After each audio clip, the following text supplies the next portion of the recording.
మేనత్త చేతుల మీద ప్రతిష్ఠించబడిన మాధవాలయాన్ని మీరెప్పుడైనా దర్శించుకున్నారా? అజ్ఞాతవాసంలో ఉన్న పాండవులు స్వయంభూగా వెలిసిన స్వామిని పూజించి తమ కష్టాల నుంచి విజయాన్ని పొందారు. ఆ ఆలయాన్ని మీరెప్పుడైనా దర్శించారా? కార్తీక అమావాస్య రోజున భక్తుల చేత వెలిగించబడిన దీపాలతో ఆ కొండ దగదగా మెరుస్తూ వెండి కొండలా మనల్ని మైమరిపిస్తుంది.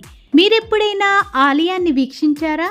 ఇంకెందుకు ఆలస్యం, రండి మన రశ్మితోలో ఈరోజు ఆలయాన్ని సందర్శిద్దాం. అందరికీ నమస్కారం అండి, నేను మీ రశ్మితో ఛానల్ కు స్వాగతం. ఈరోజు విశాఖ జిల్లాలో ఉన్న పద్మనాభం అనే గ్రామంలో ఉన్న అనంత పద్మనాభ స్వామిని మాధవులను మనం దర్శించుకుందాం. విశాఖ నుండి 45 కిలోమీటర్ల దూరంలో ఉంటుందండి. విజయనగరం నుంచి 15 కిలోమీటర్ల దూరంలో, తగరపు వలస నుంచి 12 కిలోమీటర్ల దూరంలో ఈ పద్మనాభం ఉంటుంది. ఈ పద్మనాభానికి వెళ్ళడానికి ఆర్టీసీ బస్ సౌకర్యం ఉంది కానీ ఎక్కువ బస్సులు ఉండవు. మనం ఆటోలను మాట్లాడుకుని వెళ్లాల్సి వస్తుంది. మనం సొంత వాహనాల్లో వెళ్తే రోడ్డుకి ఇరువైపులా ఉన్న మామిడి తోటలతో, యూకలిప్టస్ తోటలతో పచ్చగా ఉన్న ప్రకృతిని ఆస్వాదిస్తూ మన ప్రయాణం ఎంతో ఉల్లాసంగా సాగుతుందండి. వానాకాలం, చలికాలంలో ఇక్కడ కురుపల్లి డాం అందాలను కూడా మనం ఈ ఆలయానికి వెళ్తున్నప్పుడు చూసి ఆస్వాదించవచ్చండి. దుర్యోధనుడు తగలబెట్టిన లక్క ఇల్లు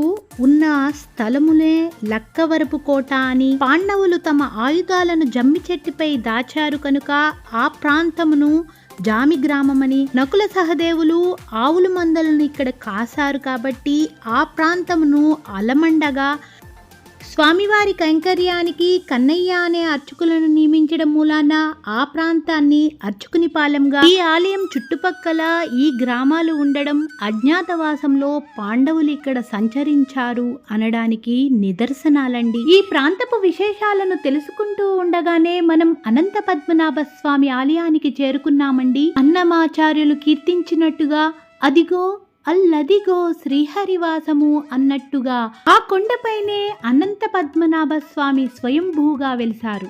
ముందుగా మనం కుంతి మాధవ స్వామిని దర్శించుకుందాం. పౌరుషానికి ప్రతీకగా ఈ ప్రాంతాన్ని సస్యశ్యామలంగా పరిపాలించిన ఆనాటి విజయనగరపు రాజులైన పశుపతి విజయరామ గజపతి రాజు గారు ఈ ఆలయాన్ని నిర్మించారు. 600 సంవత్సరాల పురాతనమైన ఆలయం ఈ కుంతి మాధవ స్వామి ఆలయం. ఎటు చూసినా రాతి గోడలతో, ఎత్తైన స్తంభాలతో ఆలయం చూడడానికి ఎంతో బాగుంటుందండి. ఆలయ ప్రాంగణమంతా ప్రశాంతంగా, ఆ పక్కనే ఉన్న పచ్చని కొండతో, గర్భాలయంలో నుంచి స్వామివారి నామాలు వినబడుతూ ఉంటే మనం నిజంగా ఆ ద్వాపర యుగంలో ఉన్న మాధవుణ్ణి దర్శించుకోవడానికి వచ్చినట్టుగా నా మనసుకు అనిపిస్తోంది. స్వామివారి యజ్ఞము ఈ యజ్ఞశాలలోనే జరుగుతాయి. బంగారపు వర్ణంలో పద్మంలో శంకుచక్ర నామాలు చుట్టూ చెక్కబడి టీవీగా నిటారుగా మనకు ఈ ధ్వజస్తంభం ఆలయం ముందర దర్శనమిస్తుంది. ధ్వజస్తంభాన్ని దర్శించుకుని ఆలయం మొదటి ప్రాంగణం నుంచి రెండవ ప్రాంగణంలోనికి అడుగు పెడదామా? మరి రండి. విజయనగరం రాజ్యం ఏర్పడిన తర్వాత మహారాజు గారి కళ్ళలో స్వామి కనిపించి పలానప్పుడు విజయనగరం దేవాలయం నిర్మాణం చేయవలసిందని కోరగా, అప్పుడు విజయనగర మహారాజు వచ్చి ఈ పర్వతం పైన శంకుచక్ర నామాలు అరణ్యంలో ఉన్న స్వామిని చూసి అప్పుడు దేవాలయ నిర్మాణం చేశారు. సుమారుగా 600 సంవత్సరాల క్రితం దేవాలయ నిర్మాణం జరిగింది. ఆలయపు రెండవ ప్రాకారంలోనికి ప్రవేశిస్తుండగా ఆలయపు గోడలకు ఇరువైపులా వేణునాదాన్ని ధరించిన కృష్ణయ్యను మనం దర్శించుకోవచ్చు. గరుడ వాహనాన్ని దర్శించుకుని ఆలయ ప్రాంగణమంతా ఒక్కసారి ప్రదక్షిణ చేద్దాం.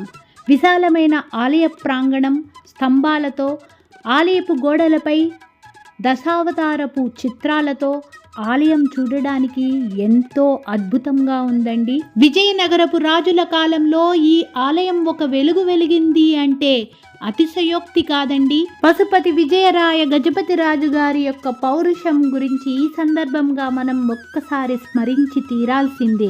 ఇంకా స్వాతంత్ర సమరం ప్రారంభం కాని ఆ రోజుల్లోనే శిస్తు కట్టమని బ్రిటిష్ వారు ఈ రాజావారిని ఆదేశించగా, రాజావారు దానికి వ్యతిరేకించగా బ్రిటిష్ వారు వీరిపైకి యుద్ధానికి రాగా గంటన్నర సేపు వీరోచితంగా వారితో యుద్ధం చేసి రాజావారి సైనికులందరూ వీరమరణం పొందారు. బ్రిటిష్ వారి దగ్గర మందుగుండు సామాను ఉన్నప్పుడు రాజావారు వీరోచితంగా వారి పౌరుషానికి ప్రతీకగా యుద్ధం జరిగినా ఓడిపోయినా చివరకు విషాదమే అయినప్పటికీ ఇది మనందరం గుర్తించుకోవలసిన బ్రిటిష్ వారిపై మొట్టమొదటిగా మనం వ్యతిరేకించిన యుద్ధమని మనం తప్పక గుర్తించుకోవాలి. విజయనగర రాజుల గత చరిత్రను మనం తెలుసుకుంటూ మన ప్రదక్షిణ పూర్తయిపోయింది కదండి.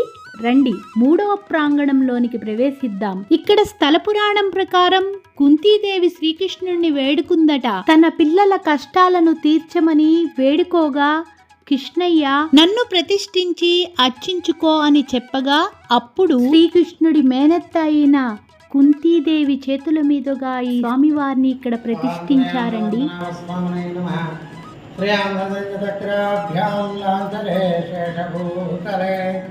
పద్మనాభతరే విష్ణు వ్యక్తో విరాజతే వాస్తనే తీరభాసాయ మాధవాయ మహాత్మనే శ్రీభూ సమేతాయ అనంతపద్మనాభాయ మంగళం. శ్రీ శ్రీ శ్రీ శ్రీ అనంతపద్మనాభ స్వామి దేవాలయం విశాఖపట్నం జిల్లా పద్మనాభం గ్రామంలో వేయించేసి ఉన్న శ్రీ శ్రీ అనంత పద్మనాభ స్వామి వారు కొండ ఎగువన అనంత పద్మనాభుడుగా వెలిసిన స్వామి కొండ దిగువన మేనత్త చేతితో ప్రతిష్ఠించబడిన మాధవుడిగా ఇక్కడ పూజలు అందుకుంటున్నాడు. ఆలయ ద్వారబంధంపై ఉన్న జయ విజయులను దర్శించుకుంటూ మనం 4వ ప్రాకారంలోనికి అడుగు పెడదామా? మరి దిగువన ఉన్న స్వామి కుంతీమాధవ స్వామి. ఈ కుంతీమాధవ స్వామి పాండవుల పాండవుల తల్లి కుంతీదేవి కొడుకుల అరణ్యవాసానికి అజ్ఞాతవాసానికి వెళ్ళిపోయిన బాధకు కుంతీదేవి స్వామివారిని ప్రతిష్ఠించి అర్చించిన స్వామివారు చతుర్భుజధారుడై శంకుచక్రములను ధరించి కుడి చేతిన గద, స్వామికి ఇరువైపులా భూనీలాదేవి సమేతముగా అభయహస్తంతో మనల్ని ఆశీర్వదించడానికై స్వామి కొలివై ఉన్నారిక్కడ.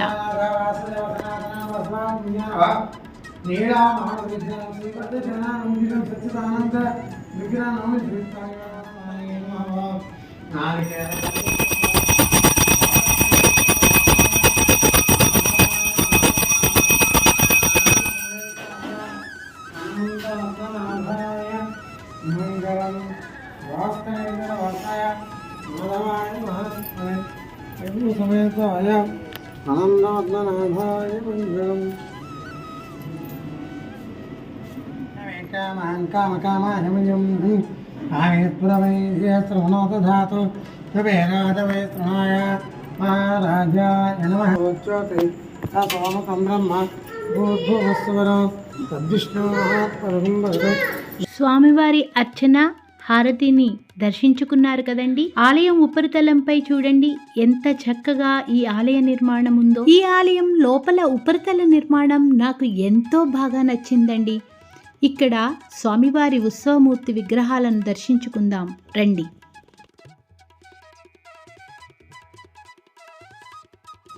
కుంతీదేవి ప్రతిష్ఠించినందుకు శ్రీకృష్ణుడు తన పేరు ముందు కుంతి పేరు రావాలని కోరారట. అందుకే ఈ ఆలయానికి కుంతీ మాధవ స్వామి ఆలయం అని పేరు వచ్చింది. ఆలయంలో ముక్కోటి ఏకాదశి, ధనుర్మాస ఉత్సవాలు, గోదా కళ్యాణం చాలా బాగా జరుగుతాయి. తులసి పూజలు, చందనోత్సవాలు కూడా ఎంతో అద్భుతంగా జరుగుతాయి ఇక్కడ.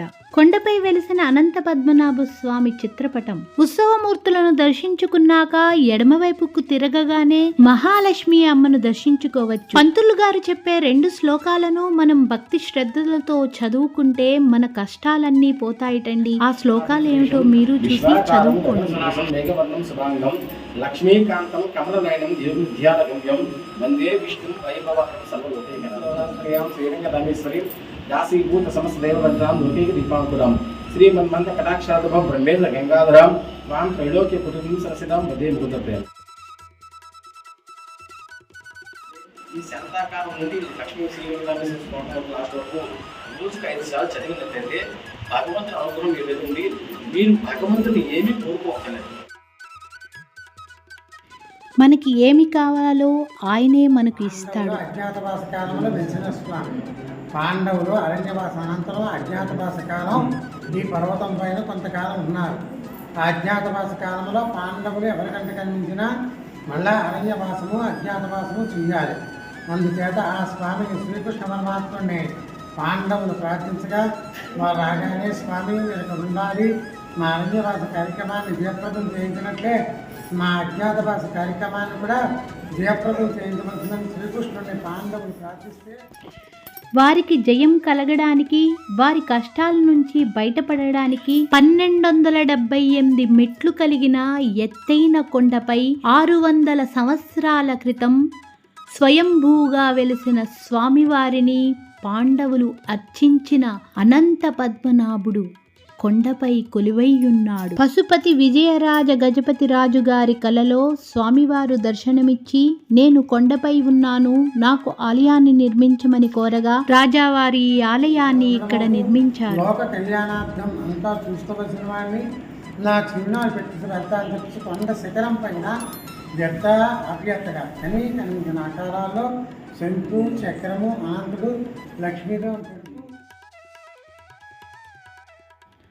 విశ్వమంతా వ్యాపించిన స్థితికారుణ్ణి నారాయణుణ్ణి మనం అనంతునిగా కొలుస్తూ ఉంటాం. పగలు రాత్రి దిన వార పక్ష మాసములు చెప్పబడే కాలస్వరూపుడును నేనే అనంతుడును, నన్ను పూజిస్తే కాలపురుషుణ్ణి పూజించినట్లే అని సాక్షాత్తు శ్రీకృష్ణుల వారు సెలవిచ్చారు. సృష్టి గమనానికి అభివృద్ధికి దోహదం చేసిన అనంతుడు గర్భాలయంలో 3 రాతి మూర్తులతో ఏకీకృత స్వరూపంగా బాసిల్లుతూ ఉన్నాడు. తిరునామం శంకుచక్రాలతో నల్లటి రాతిపై స్వామి స్వయంభూగా వెలిసారు. ఈ అనంతుణ్ణి మనం కూడా దర్శించుకుని మన కోరికలన్నీ తీర్చుకుందాం. ఆనంద పద్మనాభ స్వామి వ్రతం చేసుకున్నారు పాండవులు. అనంత వ్రతం చేసుకున్న కొద్ది రోజులకే, నెల రోజులు తిరగకుండానే విజయదశమి నాటికి విజయం చేకూరింది. ఆ రోజే విజయదశమి అని పేరు. వైకాస ఆగమతం ప్రకారంగా ఇక్కడ స్వామి పూజలు అందుకుంటున్నారు. భాద్రపద శుద్ధ చతుర్దశి రోజున అనంత పద్మనాభుని వ్రతం కుంతి మాధవాలయంలో ఈ వ్రతాన్ని సామూహికంగా దేవాలయం వారు చేపిస్తారండి. ఈ చిన్న చిన్న కిటికీల్లా ఉన్నాయి కదండి, ఇవి ఇక్కడ ఉన్న గుహలటండి. వీటి నుంచి ఎక్కడికి మార్గం ఉందో ఎవరికీ తెలియదట. ఇప్పటికీ కూడా ఆలయ ప్రాంగణంలో అనంతుడు సర్పరూపంలో సంచరిస్తూ ఉంటాడండి. ఈ అనంత పద్మనాభుని కొండపై మరొక విశేషం ఏమిటంటే, భక్తులు మెట్లకు పసుపు రాసి కుంకుమ బొట్లు పెడుతూ కొండ మెట్ల ప్రారంభం నుండి శిఖరం దాకా ఆవునేతి దీపాలు భక్తులచే వెలిగించబడతాయి. సాయంత్రం 6 అవ్వగానే జయగంట మోగగానే భక్తులు దీపాలను వెలిగిస్తారు. అమావాస్య రోజున భక్తులు వెలిగించిన దీపాలతో ఈ కొండ దగదగా మెరుస్తూ బంగారపు కొండలా మనకు దర్శనమిస్తుంది. మరో వైకుంఠం అంటే అతిశయోక్తి కానే కాదండి. ఈ దృశ్యాన్ని మన 2 కన్నులతో చూసి తీరాల్సిందే కదా. ఇంత అద్భుతమైన మహిమాన్వితమైన స్వామివారి దర్శనాన్ని నాతో పాటు మీరు కూడా చూసి తరించాలని ఆశిస్తున్నానండి. కొండపైకి వెళ్ళడానికి రోడ్డు మార్గం కూడా ఉన్నా అది అంతగా బాగుండదండి. నడిచే మార్గం ద్వారా వెళ్లే భక్తులు ఆలయం తెరిచి ఉందా అని అడిగి వెళ్ళండి. నా వీడియో కనుక మీకు నచ్చితే లైక్ అండ్ సబ్స్క్రైబ్ చేసుకోండి. అనంత పద్మనాభ స్వామియే నమః అని కామెంట్ చేయండి. మీ లైక్ అండ్ సబ్స్క్రైబ్ నాకు ఎంతో ఉత్సాహాన్ని ఇచ్చి ఇలాంటి వీడియోలు ఎన్నో చేయడానికి మీరు ప్రోత్సహించిన వారవుతారు. మళ్ళీ మరొక వీడియోతో మీ ముందుకు వస్తానండి. మీ రశ్మితో. జై చండి, జై జై చండి.